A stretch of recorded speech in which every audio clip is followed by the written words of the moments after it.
अभी हमारे साथ अंतिम यात्रा में शामिल होना है मंत्री सुरेश राणा जी मौजूद हैं साथ में। सर मैं पूछ रहा, आप अंतिम यात्रा में शामिल हुए हैं, कितना आपने देखा, उनका साथ कैसा लगा आपको? नहीं, माननीय बाबूजी की अंतिम यात्रा में आपने देखा होगा कि लाखों लोगों का हजूम जो उमड़ा है, उनका सुशासन, उनका एक कार्यकर्ताओं को पहचानना, नाम से पुकारना, उनकी शैली, उनका राष्ट्रवाद, उनका विकास, वो हमारे प्रेरणा स्रोत। और मैं कह सकता हूँ लाखों लोगों की मौजूदगी में जब तक सूरज चांद रहेगा, कल्याण सिंह का नाम रहेगा, जो नारे गूंजे हैं इस बात का प्रतीक है कि वो सर्वमान्य नेता थे, सर्व समाज के नेता थे और सब लोगों के मन में उनके प्रति अपार आस्था थी। आज क्या खोया है देश ने और प्रदेश ने? निश्चित रूप से देश ने एक बड़ा महानायक खोया है और मैं कह सकता हूँ देश की राजनीति में बड़ी रिक्तता इससे आई है। तो सर कितना एक दुख दर्द है, क्या जो उन्होंने मैसेज दिया था, जो एक सत्ता को उन्होंने ठुकराया था एक राम मंदिर निर्माण के लिए, आज उसका परिणाम क्या मिल रहा है? नहीं, वो हिंदुत्व के प्रणेता, वो राष्ट्रवाद के प्रणेता और मैं कह सकता हूँ कि सिद्धांतों के सामने उन्होंने कोई चीज़ स्वीकार नहीं की, कभी सिद्धांतों से समझौता नहीं किया और उस समय का इस्तीफा भी इसी बात का परिचायक था। भाजपा के लिए क्या मैसेज है उनका? निश्चित रूप से उनके जो अधूरे सपने हैं, उन्होंने जो संदेश दिया है, उन्होंने जो कहा है, उस सब को पूरा करना हम लोगों के लिए हमारी जिम्मेदारी है। आज हमारे साथ मौजूद हैं अंतिम यात्रा में शामिल हुए खैर विधायक अनूप वाल्मीकि जी।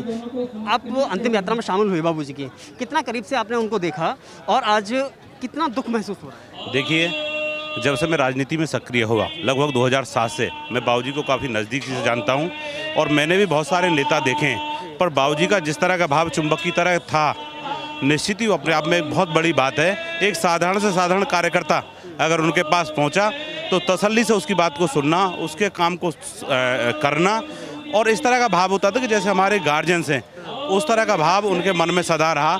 मैं भी अनेकों बार जब मैं टिकट 2012 में मांग रहा था तो बाबूजी के पास गया, तो मैं समझता हूँ इतना प्यार और स्नेह बाबूजी ने दिया कि जिसका मैं जो है बखान नहीं कर सकता। और निश्चित ही हमारे जनपद अलीगढ़ को, हम सबको और पूरे प्रदेश को और देश को बाबूजी की कमी जो है बहुत खलेगी और निश्चित ही जो ये रिक्त स्थान है इसकी पूर्ति करना मैं समझता हूँ एक तरह से बड़ा मुश्किल है। देखिए, एक और बात है कि जब भी आप मिलते थे तो समाज के लिए, क्षेत्र के लिए क्या चाहते थे? देखिए, जब हम बाबूजी से मिले तो हमेशा अलीगढ़ के डेवलपमेंट की बात रही हो, चाहे हमारे खैर विधानसभा संबंधित क्षेत्र की बात रही हो, तो बाबूजी ने हमेशा ही उसमें बढ़ चढ़ करके हमेशा समझाने का कि बेटा ये काम होगा कैसे और जो काम उनके माध्यम से होना था उसे कराने का काम बाबूजी ने किया। और लगातार वो चिंता करते थे कि भाई मेरा युवा, महिला, बेरोजगार कैसे आगे बढ़े, उसकी लगातार चिंता बाबूजी करते हैं। सबसे बड़ी बात है प्रदेश हो या देश हो, उसके बाद में अलीगढ़ की बात करें क्योंकि वो यहाँ से आते हैं। अलीगढ़ ने आज क्या खोया है? मैं कह रहा हूँ अलीगढ़ की तो बहुत बड़ी क्षति है और निश्चित मैं समझता हूँ कि क्षति की पूर्ति नहीं सकती। बाबूजी एज ए नेता नहीं थे, बाबूजी एज ए गार्जियंस के रूप में हम सब जो छोटे छोटे जो है पौधे पैदा हुए हैं, ये सब बाबूजी की देन है। बाबूजी ने हमेशा निरंतर जो छोटों को बढ़ाने का काम किया है, तो निश्चित एक बहुत बड़ी क्षति है। बहुत बहुत धन्यवाद। आज आप अंतिम यात्रा में शामिल हुए हैं, तो सबसे बड़े दुख का विषय क्या है? देखिए, सबसे बड़ा दुख ये है कि ऐसे महापुरुष का जाना जिन्होंने न मस्जिद रही होती है, न राम मंदिर बनता, और आज राम मंदिर बना वो बाबूजी कल्याण सिंह जी वजह से बना। और समाज में आपने देखा हो जनसमूह किस तरह से उनके दर्शन करने के लिए, अंतिम दर्शन करने के लिए उड़ा हुआ है। उनको मैं क्या कहूँ, अगर मैं भी सांसद हूँ तो उनकी बदौलत हूँ आज। वो हमेशा जनता के साथ प्रेम भाव, उसका स्नेह दिखाई दे रहा है आपको। और वो राजनीति के बहुत बड़े ज्ञानी, किस तरह से उन्होंने राजनीति शुरू की, एक एक चीज़ की जानकारी। वो उनके जाने से राजनीति में ऐसा इंसान आना बहुत बड़ा मुश्किल है, उनकी भरपाई होना बड़ा मुश्किल है। बाबूजी का हर क्षेत्र में, राजनीति क्षेत्र में तो आम किसी गांव में कोई इंसान चला जाए, उसके पिताजी का नाम बता देना, उसका घर बता, बहुत बड़ी बात है। देखिए, एक और बड़ी बात है कि खासतौर पर अगर मैं आपकी बात करूं, सतीश गौतम जी की राजनीति कहीं ना कहीं उनके आशीर्वाद से शुरू हुई, तो एक शुरुआत में देखना और आज लगातार उनका जो चाहत थी उनकी क्या थी क्षेत्र के लिए, इलाके के लिए? देखिए, वो हमेशा जब तक वो रहे अभी तक वो विकास के नाम पर है, कोई कास्ट वाइज उनके अंदर नहीं रही। क्योंकि जो महापुरुष इंसान होता है वो हमेशा देश के लिए सोचता है, फिर देश के लिए सोचता है। वो राम भक्त रहे, उन्होंने राम भक्त इसलिए देखा आपने कि उन्होंने कुर्सी का मोह नहीं किया, कुर्सी का मोह करते उन्होंने कह दिया, उन्होंने स्वयं कहा कि मैंने तोड़वाया है, कोई पुलिस फायरिंग नहीं करेगी, कोई कार्यकर्ता राम भक्तों पे कोई फायरिंग नहीं होगी। आज उसी का नतीजा है कि राम मंदिर बनना है। वो राम भक्त थे। आज पूरा प्रदेश, पूरा देश के प्रधानमंत्री जी, गृह मंत्री जी, योगी जी, सब रक्षा मंत्री जी, बच्चा के पूरा देश यहाँ। हमने एक सफ़र तय किया तो हमने लगातार देखा कि रोड के चारों तरफ यानी कि दोनों ओर बड़ी संख्या में लोग मौजूद थे और बाजार पूरा बंद था। यहाँ भी मुझे लग रहा है लाखों की संख्या में लोग मौजूद हैं। क्या ऐसा मतलब इतना प्यार? देखिए, जब कोई महापुरुष ऐसा संत इंसान जाता है तो वो आपको पता ही लगता है कि जिस तरह से संत जाता है वो संख्या बता देती है कि कोई संत गया है। अलीगढ़ ने क्या खोया है? अलीगढ़ ने तो सब कुछ खो दिया, प्रदेश ने भी सब कुछ खोया है।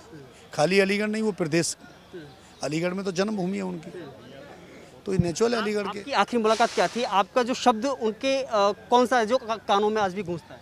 वो हमेशा कहते थे, जिंदगी में याद रखना, अगर राजनीति में आपको आगे बढ़ना है, प्रेजेंट और पेशेंस, दो चीज़ याद रखना, जनता के बीच में रहना और पेशेंस रखना, ये हमेशा याद रखना, आप आगे बढ़ोगे। और उन्होंने हमेशा कहा, अच्छा काम करो, जनता के बीच में रहो, वो हमेशा पार्टी हित में काम करो, ये वो हमेशा रहेगा।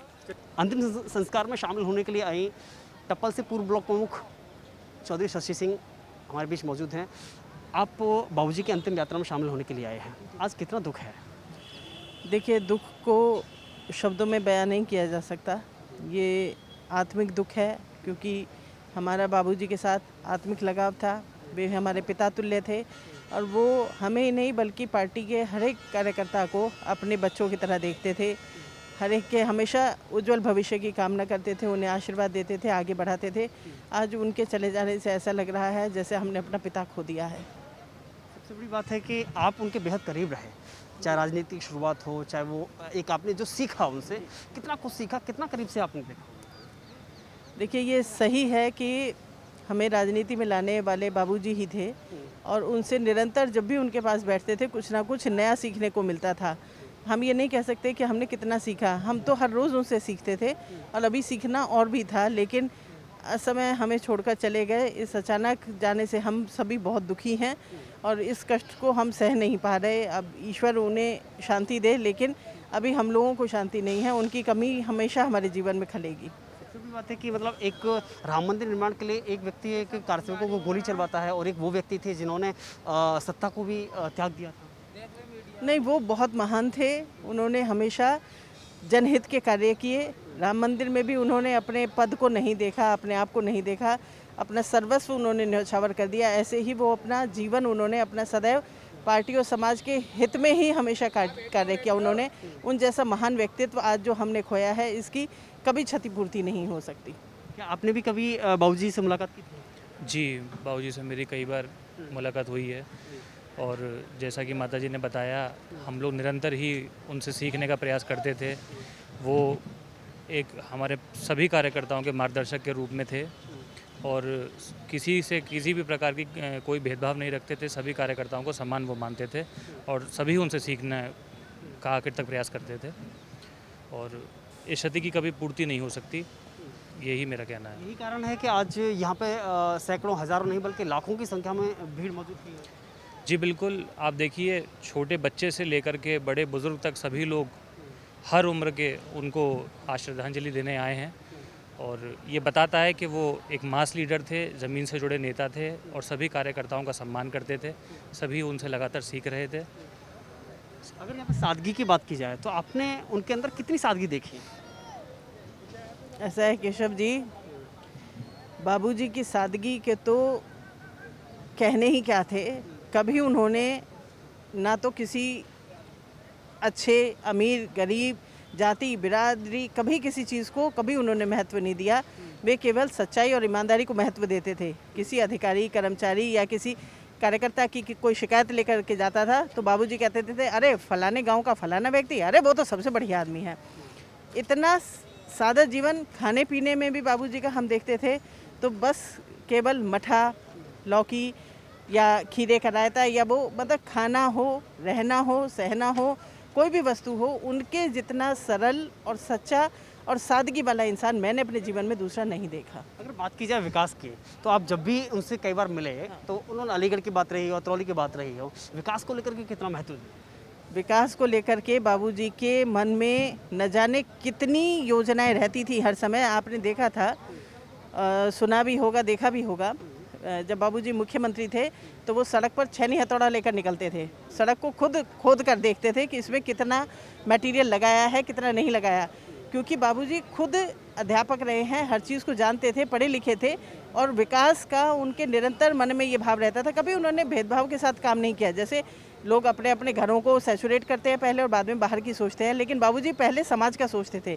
ये नहीं कि मेरा अपना घर। आज भी देख लीजिए मढ़ौली में उनका कितना साधारण घर है, और भी मुख्यमंत्री हैं, उनके भी आवाज़ है। बाबूजी का आवाज़ देख लीजिए, बाबूजी का पहनना, ओढ़ना, चलना, जैसा जो उस समय था आज भी वही था।